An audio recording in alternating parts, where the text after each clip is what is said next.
Okay, good morning, good morning, good morning, my beautiful epic peeps. Are you out there?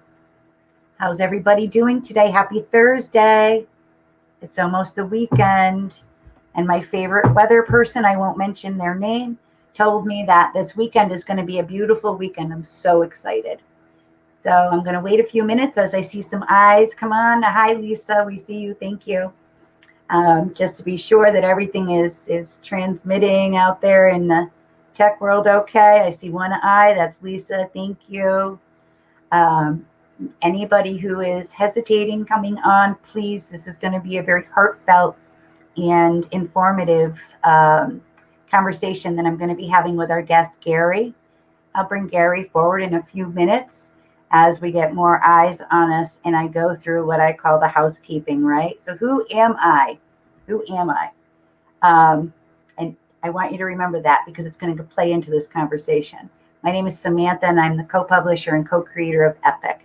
E.P.I.C stands for Empowering People, Inspiring Community. And E.P.I.C Tri-County CT is this beautiful, multifaceted resource that we provide. And I mean our community. This is a project by the people, for the people. We provide a beautiful print publication every 2 months. This is a copy of our July-August. Beautiful. We're going to have the cover artist on as a guest next week. You're not going to want to miss Jean. All right. So that is our print publication every 2 months. We also have a social media presence, Instagram, YouTube. You can always find us there under E.P.I.C Tri-County CT. So I keep talking about we, right? Who's we? Again, my name is Samantha, but I have a beautiful co-publisher and co-creator, Lisa. And she's always working behind the scenes, all right? You don't see her here up front very much, but without her, none of this would be possible, none at all. So please give Lisa your love and your light. And I see Karen just hopped on. Good morning, beautiful. Karen was our guest a couple days ago on Tuesday, blessed us with some rainbow Reiki. Go back and watch that episode if you missed it, and be sure that you have a glass of water when you do. So good morning, Karen. So what's going on? Oh my goodness, turn to the epic events. That's where the good stuff is. Cannot believe we're getting ready to go into August. But before we do, Friday, July 30th, Saturday and Sunday, the 31st and August 1st, Bradford Tilden is teaching Universal White Time Healing Level 1 certification. You don't want to miss that. You can reach out to Bradford to get all the specifics and how to participate in this class, but he's going to be holding it at Braultree Wellness at Rosalind's Place. Hi, Rosalind, if you're out there. Rosalind has a beautiful healing center, Braultree Wellness in Higganum. Brad's going to be there the 30th, 31st, and August 1st teaching Universal White Time Healing. So reach out to Brad. Okay, you can email him at info@crystalmusichealing.com to get all the information on that. What else is coming up in the next couple weeks? Sunday, August 8th, we have a monthly spiritual gathering. That's with Lori Ingram. Unbelievable virtual gatherings Lori puts together. This particular one is Sunday, August 8th from 9 to 10. It's via Zoom, and it's a sacred space for an interfaith and inter-spiritual gathering. All right, talking about resilience. Lori's going to be talking about renewal, and you'll be spending time in reflection together. So those are just a few of the events that are printed in our July-August issue. It is chock full. It's going to be a beautiful weekend. Get out there, visit our advertisers, reach out to our contributors, all right, because that's what this is about. Community, coming together. All right, so who do I have to bring forward in a few minutes? His name is Gary Rushworth, and Gary contributed an article, an informative article for July, August, titled My Fortune for a Good Night's Sleep, Sleep, Oh Sleep. So if you have not read that, please pick up a copy of E.P.I.C Tri-County, and Gary will take you through the article, will take you through different sleep disorders, what they mean, some tips on how to overcome, what you can do to help yourself get through some sleep disorders. But, and I say that with a big but, I just met Gary about 15 minutes ago. And, my introductions come from the heart. And when I was talking to Gary a few minutes ago, we were talking about his journey as a writer, as an author, and what I sensed and what it has opened up in me, is a fear, that an awareness of a fear that I've been carrying around for many, many years around poetry and expressing myself through that, through the words. And Gary really helped me to see the healing that really can transform through the writing process, and not to be afraid of writing poetry. All right. Used to think it had to rhyme and this and that. We'll go into it. But just in those few minutes of me talking with him has opened up so much within me. And I'll tell you a little bit more about it. I'll give you a hint. My name is Sam. And for years and years, I was always coined with that. My name is Sam, and I don't like green eggs and ham. I was ridiculed. I think maybe that's why I'm afraid of the poetry. So Gary is here to help us open up to that avenue. And he does so eloquently. And I'm going to bring him forward. Please give him your love and your light, and allow your fears of writing to dissipate. Hi. Good morning. Hi. That conversation we had really did. I told you a little bit about, I always thought everything had to rhyme in my poetry, and it's this right here. Well, I'm glad it had that effect on you. It did. It did. When it comes down to it, I mean, in terms of rhyming poetry, there's probably 300-400 different forms of poems, where you have to figure out meter and the actual rhyme scale and everything else. And if you're working on an academic side, that's one thing, and that's, pretty much when you go for advanced degrees or anything like that they do. Right. But truthfully, the writing is an outlet. At least it started off that way for me. Yeah. People have various reasons for why they write, whether it's to preserve something, whether it's to honor somebody, whether it's to just have fun with it. And my background has been mostly medical and emergency medical and fire service. And so over the years, you get exposed to a lot of different things. A lot of them aren't nice either. Mm-hmm. Mm-hmm. And, people react differently to this. Their first responders have a tendency to hold everything in, and they do it for so long that they burn themselves out. Right. And it's very easy to do in a fairly short period of time. For me, I couldn't do that. But on the other side of the coin, if I didn't find a place to put the feelings, right, I would have burned up a long time ago. Right. That's pretty much what it does to me. I didn't even, in the introduction, I got so wrapped up in where the release that was happening within myself that I didn't even mention that Gary has been a first responder for many, many years, from Boston to Baltimore. He's currently back in Connecticut. And a lot of the writing we're going to talk about, one of his 13 books that he has published. I don't want to forget that. I don't want to forget that you are an established writer, and thank you for being that first responder, no matter where you were and who you helped. Thank you for doing what you did.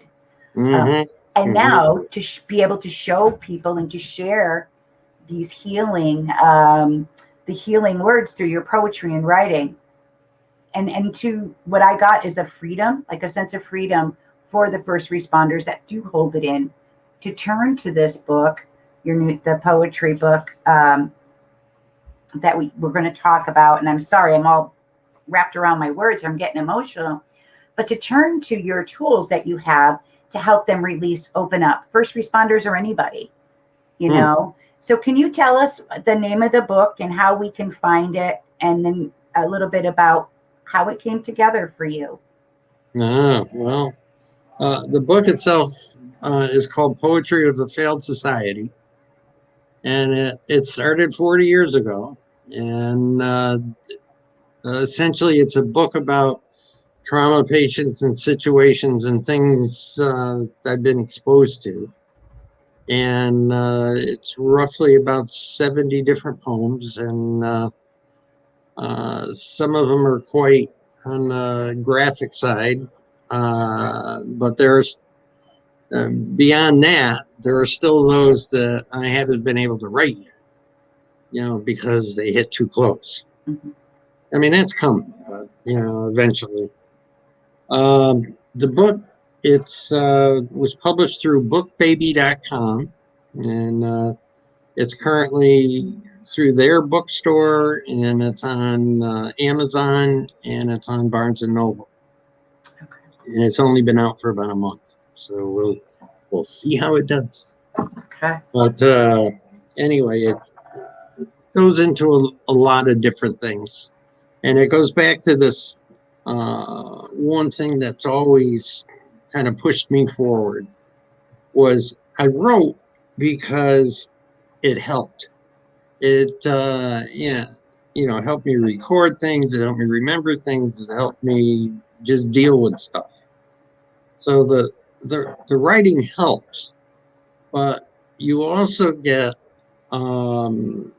you know, seeing some of these patients up close, you also get damaged.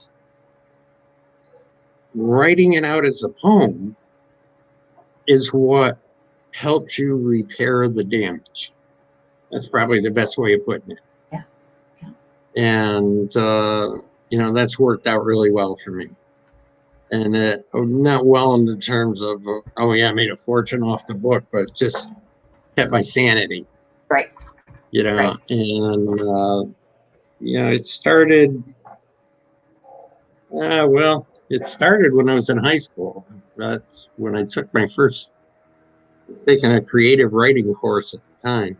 And one of my classmates, well, two of them actually, were killed in a car accident. So, of course, when they make that announcement over the PA system, you know, everybody just went quiet. And people did a lot of different things. And I started playing with words and came out with a poem. Wow. And that's essentially how it started. And it helped, and it helped other people besides me, which was a realization to me. Prior to all that, I think I was an only child, came up in a Irish Catholic family where, you know, as my grandmother put it, little pictures should be seen and not heard. So Yeah. I kind of watched a lot, you know, and I got tired of watching when I was in high school. And that's where I started doing stuff. And I've done it ever since. And to the point that, you know, I mean, most of my degrees, my bachelor's degree is in critical care, and I've got an associate degree in respiratory. I've got certifications all over the place in terms of firefighting and CPR and all kinds of things. And then I went and got in the master's program for professional writing. Wow. And I did that basically in the early 90s. And it kind of took off from there. I guess so. You got 13 books. Yeah, well, the books were what they call work for hire books, which basically I was given a contract through Benchmark Education. Mm-hmm. And the books are supplemental textbooks for students with English as a second language. And it's essentially math and science type books for them. Some of them are still around there. They're like your second or third printing or something like that. But they in terms of the writing on that, it's more of a formulaic writing. There's only so many words you can use, the paragraphs can only be so long. Yeah. Word choice. Like a technical writing almost. Yeah, pretty much. Like a writing in a box per se. Right. It's for grades 5 through 12. Right. So for your creative writing, Gary, what I want to know, and I'm sure that our viewers want to know too, is do you have a process? Like, what is your process? Do you sit down daily and say, okay, now I'm going to write, or do you take an hour in the morning, an hour at night? What is your process? And is it even necessary? All right. Yeah. And a lot of it depends on what I'm doing, whether I have, a goal in mind or just something that happens to come up. I don't specifically say I work for an hour here and then an hour at night, whatever. It's kind of all over the place. Mm-hmm. And lately I found this little gadget on my phone called Notebook. And, I'm liable to put something in there sitting at a stoplight. Yep. And just enough to get you to keep moving. I do try to write every day, though. Yeah. And at least something, even if I end up throwing it out in the end, it keeps things moving. Yeah. And anything is fair game, and it depends what mood you're in. It depends essentially what hits close to home. Right. And, with some of the ones in the book, like for instance, I started one when Newtown happened, and that turned into this full page thing, and it covered a lot of ground. And I got, and that was something that really started from, I was working down in Darien at the time when I heard of the first shooting. And by the time I got up to Newtown, all 26 were there. And that was a bad day. That was a bad day. So anyway, but that, it doesn't have to be something terrible that happens to get you to write. Mm. It doesn't have to be something that you're writing for somebody, other than yourself. It's just a way of getting things out of there. It doesn't need to rhyme. You want to play around with rhymes and things like that, and patterns and stuff like that. That's cool. Right. But I'm more interested in what it actually says than somebody going around with a slide rule figuring out what pentameter is. And that's where I got hung up. Yeah. I've always gotten hung up on the form, or it doesn't rhyme, it doesn't need to rhyme. And what you've opened up within me is a release. I now, like, it's okay not to rhyme. It just put the pen to paper and allow the feelings to be released, whether they're traumatic or good, whatever it is, just to get it out. And don't be afraid. Don't censor myself. Yeah. As I'm writing, I'm always censoring, like, oh, don't go back. And that rhyme thing really has set me free. And it does go back to this with the childhood. We had talked about the high school situation that you explained, and just my entire growing up, I was always coined as like a Dr. Seuss character, Yeah. Uh-huh. And I think that put up some walls around the whole rhyming and not rhyming, and I just feel when I was talking to you, I really did. I felt that wall come down. Like, it's okay. Yeah. It's all right. Doesn't have to rhyme. It doesn't have to rhyme. Right. The other thing, the biggest thing with that is that anything you write, it doesn't necessarily, one, have to be publishable the first time you put your pen to paper. It doesn't have to be something anybody else has to read. It doesn't even have to have a title with it. It's something just that whatever you're feeling gets out and gets down on the page. And once that happens, you can go back and you can do revisions. If you want to make it rhyme, you can make it rhyme. If you want to change it around, you can. I know on some of the ones that I've written, when I did the book, I had to reformat them to fit the size of the book. Yeah. So you're, constantly redoing that. And the other thing is that, you want to use whatever you have available to keep this stuff. Whether you work on a computer and you put it on a thumb drive or store it to the cloud, or I tend not to use the cloud much, but or even if you handwrite it and put it in a notebook. I mean, I've got enough of them around here. I could probably build a house with them. And yeah, but that's the thing. And you just want to keep track of them all. Because, okay, if you have one or two, maybe 3 or 4 poems, something like that, you pretty much remember them all. But when you get up to 300 or 400 of them, and you want to search them, and you want to find a topic that you want to use for something else, it comes in really handy if they're on the computer. Yeah. And you can search through it and find what you need. And I'm finding now that I should have started doing that a lot sooner, because cataloging the ones I've got are a royal pain. I bet that's a full-time job right there, right? Pretty much. Karen was our guest on Monday, a dear friend of Lisa and mine, and she said that what you've spoken and what you've shared is really opened up a freedom, says she, to quote, that gives us so much more freedom to just write, just to be in the process, to be just to be in it. And Karen spoke beautifully about just being in the process, not worrying about that end destination, but just being in the process. And to apply that to the conversation we're having, it fits perfectly. Don't worry about if it rhymes. Don't censor. Just be in the writing, be in the poem.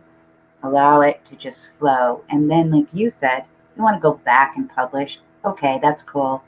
But don't limit, get rid of those limits. And that's something I appreciate our conversation. I really, really do.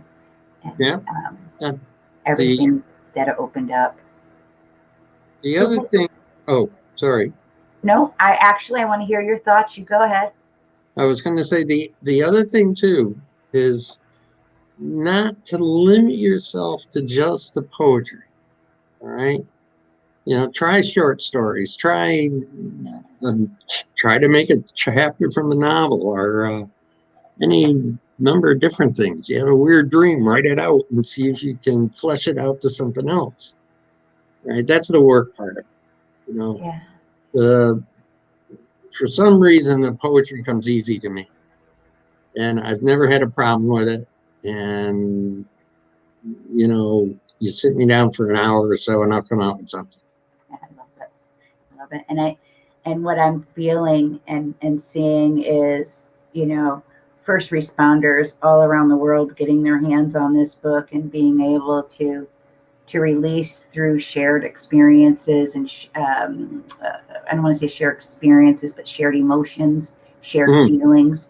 And it's like almost giving them a green light to express and to know, that they aren't alone, and that they can turn to your work for comfort and almost community coming together, right? I want to just quote you one more time.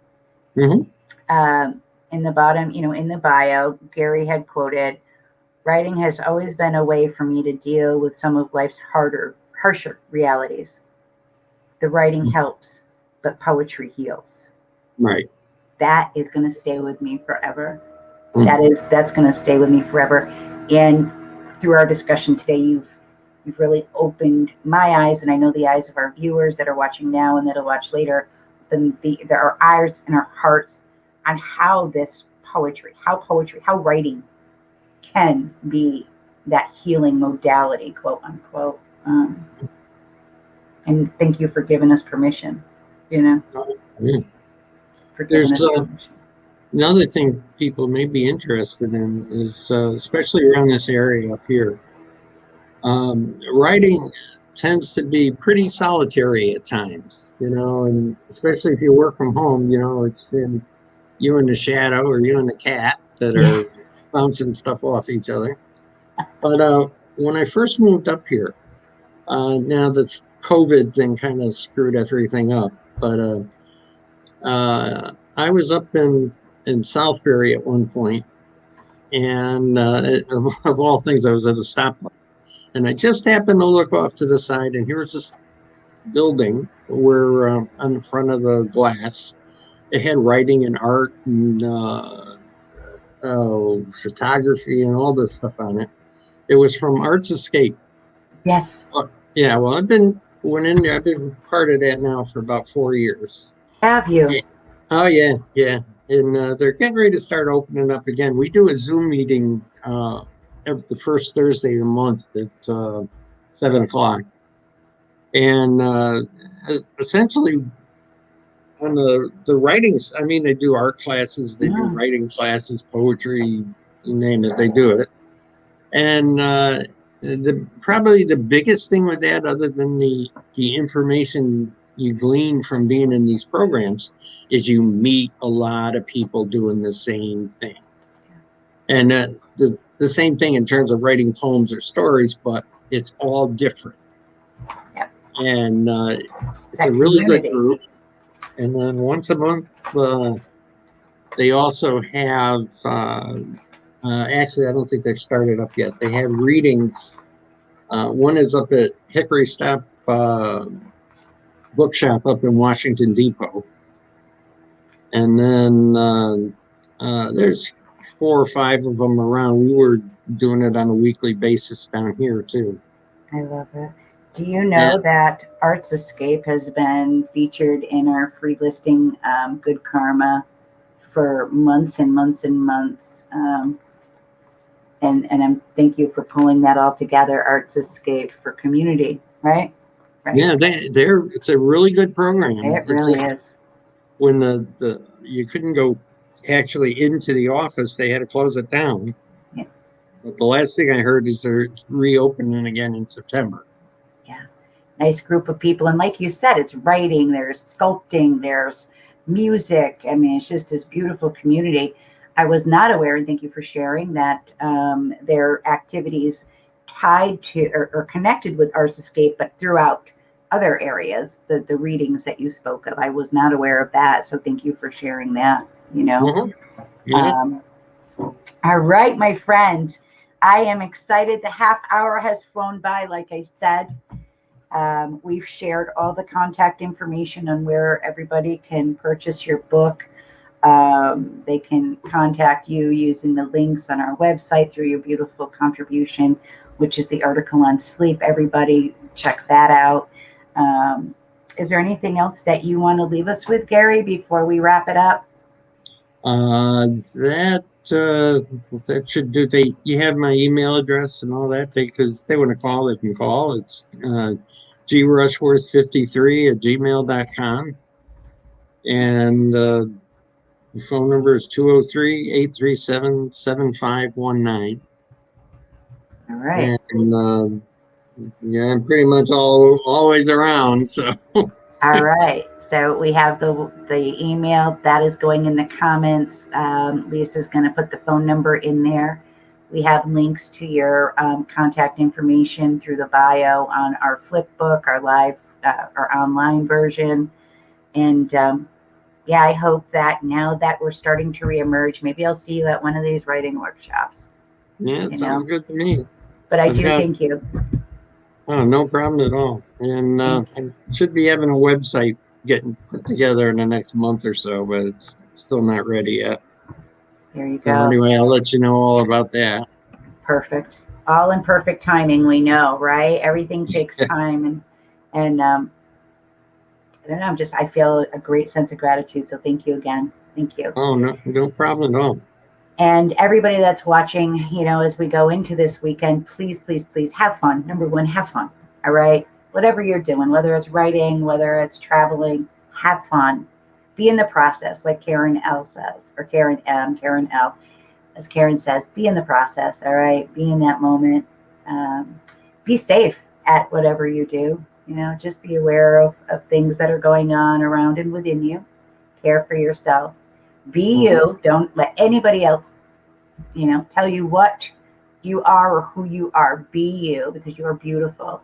Stay tuned to next week. We have some really special guests, and it's always with like the most love and light that I say peace out, Epic Scouts. Thank you. See you next week, guys. All right, take care.